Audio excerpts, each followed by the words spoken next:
Afternoon, Alex. Defeat today. It was wasn't a normal lineup, if you like. It was some new people you tried out. How did you think? Did it go to plan? How did you think it went? Didn't go to plan in the fact we lost the game, but pleased in a number of areas. Obviously, today gave me a chance to look at some different players, some in different positions and some new to the squad, or certainly on the fringes of the squad who haven't had a lot of match practice in recent weeks. So it was good in that respect, and it ticked the boxes obviously with regards to Mark Pritchett's ban and Carl Brown's extra game as well. So it means I have those two available for Abingdon, which is great for us as a squad. But yeah, really pleased with a couple. I mean, certainly Declan, the lad up front from the youth team. I came down to watch him on Monday night in the game against Kidderminster. I was really impressed with his movement. He got a great goal there. And I thought for his debut, for a young lad who I threw straight in, he wasn't expecting to start, and I spoke to him on Thursday anyway, and I was going to just try and bed him in and get him 15-20 minutes towards the end of the game, but to start, and yeah, I thought it was really bright first off. He was a really bright spark today on what was a disappointing result, but relatively, apart from the big man's thigh strain, James Vichese's thigh strain, we've come through it unscathed, so that's great. Yeah, Declan looked like he wasn't scared, he wasn't overawed at all. No, it was great. Half. Yeah, I mean, he put his head into places, and he was strong, especially against two commanding centre halves like they've got there. He did a great job, and when he did get on the ball, he had half a chance on his weaker foot, on the right hand side. But some of the balls he put through, and he looked very tidy. So yeah, I was really pleased for the lad, because like I say, he wasn't overawed by the occasion at all, and I thrust him straight in. So yeah, it was good workout. I thought a good performance. I thought by Jamie Locke. I thought he had a solid performance there, and it was a bit disappointing with James Vichese's injury. Yeah, at the moment, looks like James has pulled a thigh, pulled a quadricep, and potentially. Well, I'm hopeful that he'll be fit within the week to travel to Abingdon and obviously play there.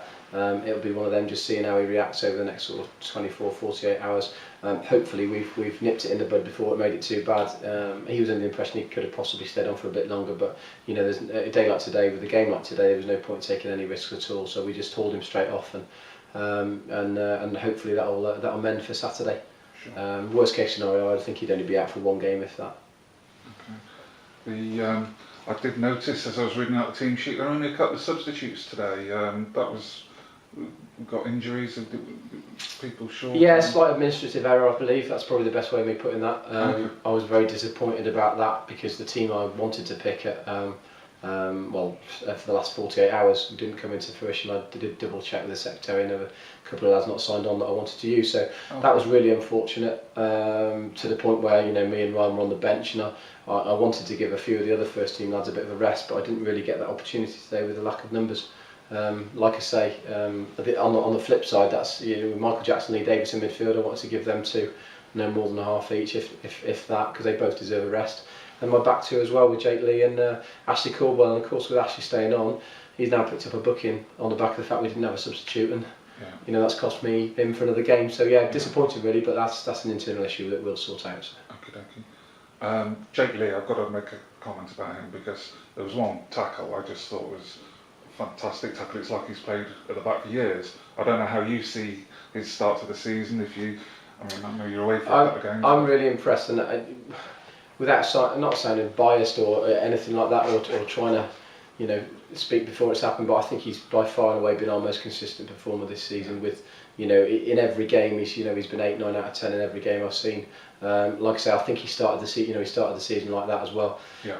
I had to play him up front the other week, which I really didn't want to do, in the fact that he's been so consistent at the back, and he's been the mainstay of some of our better performances, and the lad wants to play, and he can get the ball down, and he's got that ability as well. But he's also got coming from Cheltenham, and the background he's got a really professional attitude towards the way the game needs to be played, and the way we need to do things, and that's great for me, having such a young lad who comes into the dressing room and commands that sort of thing from others.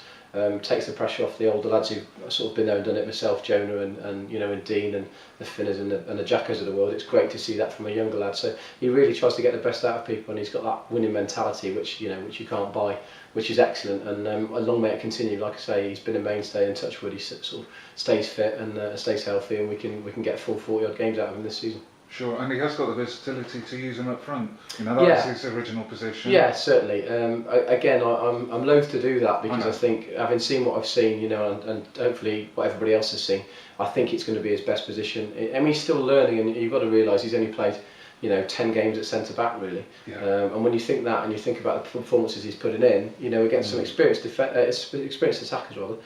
You take Michael Meeker and Ross Church on, you know, from Yates on Tuesday, and second half when we dealt with their style of play, you know, they didn't really have too many chances at all, which is credit to the likes of Jake and Ash and Mark Pritchett that's occurring. Yeah, absolutely. Playing Paulton Rovers 4 times this year, I think you'd probably agree that today was the one you were least worried about. Yeah. We got a nice 3 points against them at home. Yeah. We've got them in the trophy coming up. I assume you're going to have a totally different side, not a totally different, but you're going to have quite a different side tonight. Yes, and like you say, not a different outlook so much. I still want to win the game today. Yeah. I stress the point to the boys that, you know, it's about, momentum's a big word in sport at the moment, but it's for us, it was making sure that we cashed in what we did on Tuesday. It was a good win at Yate. We deserve that, and to make sure that we put in a performance today that set us up right for Abingdon next week. What I didn't want to do was go and, you know, and treat the competition with a blasé attitude and turn up today and, you know, get a stuff in, and then suddenly it's my job to then try and pick the boys up in, you know, in the 2 sessions we've got this week prior to Abingdon. You know, and 2-0 probably wasn't a fair reflection on the game. Again, it probably could have been a draw today realistically. I think a strange offside decision for the first goal, and then Jimmy uncharacteristically made a mistake and possibly came a little bit too far for the second one. But yeah, like you say, I'm not too displeased because the performance was okay, and I got some valuable minutes into a few squad players certainly, and I can make my mind up about a few of them now. Yeah. And yeah, we push on, and the big one is the trophy game. I mean, it's even bigger now, and it's compounded by the fact we were dumped out the FA Cup cheaply, really, and the boys know that they owe me a performance for that, and also owe the club a performance for that, because it's the bigger picture that we need to think about as a club like us, because, you know, running the trophy can suddenly, you know, sort our budget out for, you know, potentially the rest of the season. Because you know it's valuable to us. Yeah. So yeah, that's the one to look forward to, and hopefully we can turn in. I don't think, you know, with Milson Harry from there, they've put out a similar side today. They've given a few of their fringe players a game as well, I think, and, you know, I think you'll see a different complexion to the game in the trophy. You just mentioned there of Jimmy Norte. Yeah. He's. You said yourself it was an uncharacteristic error. How do you think his season's gone with us? He was a late signing. Yeah. I think he's settled in excellent.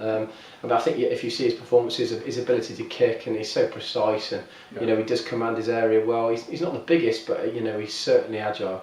And I think he brings a different dimension to us because he can actually play as well at the back. So, you know, our defenders certainly are working with him to give him options to actually get the ball and pass the ball and keep the ball, and that's great having an outlet like that at the back, where we don't just lose possession when it goes back to him.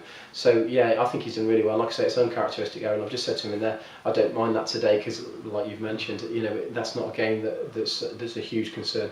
If that was a league game or 3 points or a trophy blip, then I'd be a bit more disappointed for him and for us. But yeah, realistically, Jimmy's done great, and long may that continue. Yeah, the fans around the ground, they absolutely love Jimmy. They think they love his handling, his kicking, like you say, it's very precise. Yeah. And he knows where he's kicking it, and he tends to get where he wants to kick it. And yeah, he's got great quality. Yeah, like you say, and that's all thanks to Tom at Hartbury really, in Alaska, to try and get a keeper. Obviously, when we lost Tom King. Yeah. But I think what you've seen, you know, is no disrespect to Tom, but certainly somebody who's a better kicker. And he's settling in. You know, he's still, when you think about it, the likes of him and Jake Lee and Ashley Kilwell, they've only had 10 games together, really.